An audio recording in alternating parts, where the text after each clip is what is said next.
একদিন এই পৃথিবী ধ্বংস হয়ে যাবে। মানুষ সহ পৃথিবীর সকল জীবজন্তু দৈত্য মানব মারা যাবে। জমিন ও আসমান কম্পন তৈরি হবে। জমিন ফেটে যাবে। বাড়ি গাড়ি পাহাড় পর্বত ধুলির মতো উড়তে থাকবে। অতঃপর শুরু হবে এক নতুন জীবন। সেই জীবনের নাম আখিরাত।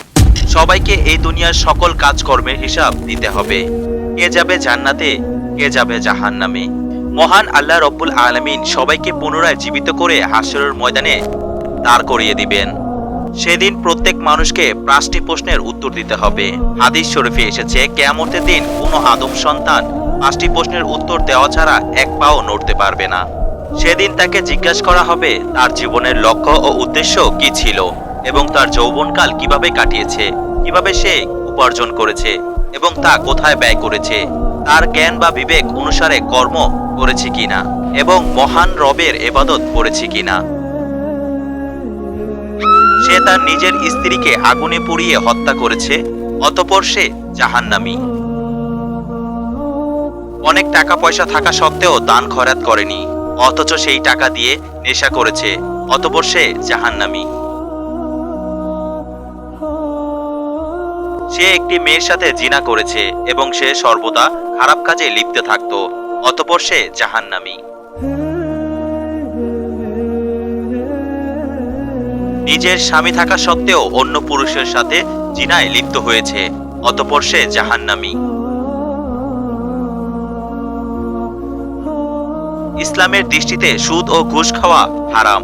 এই হারাম কাজে লিপ্ত হওয়া, অতঃপর সে জাহান্নামী।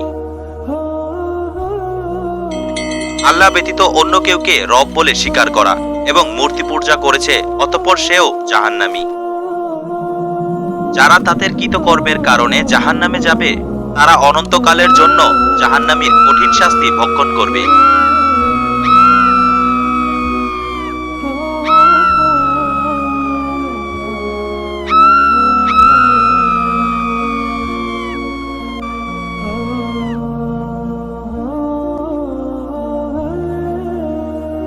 এই ব্যক্তি গরিব মানুষের পাশে দাঁড়িয়েছে, দান খয়রাত করেছে, অতঃপর সে জান্নাতি। সে হালাল পথে টাকা রোজগার করেছে এবং নামাজ কালাম আদায় করেছে, অতঃপর সে জান্নাতি।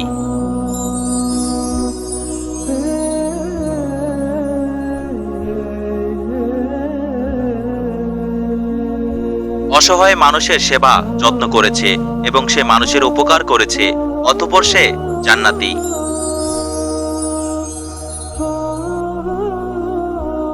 কুরআন ও হাদিসের কথা শুনে তওবা পাঠ করেছে এবং মহান রবের উপাসনা করেছে, অতঃপর সে জান্নাতি।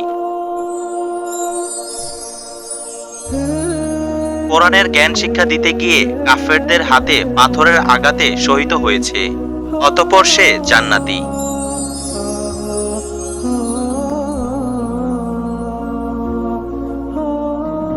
যারা তাদের ঈমান ও আমলের কারণে জান্নাতে যাবে, তারা অনন্তকালের জন্য জান্নাতের নাজ নেয়ামত উপভোগ করতে থাকবে, যা কখনো শেষ হবে না। প্রিয় দর্শক, আশা করি ভিডিওটি ভালো লেগেছে। ভিডিওটি ভালো লাগলে অবশ্যই সাবস্ক্রাইব করবেন। ধন্যবাদ।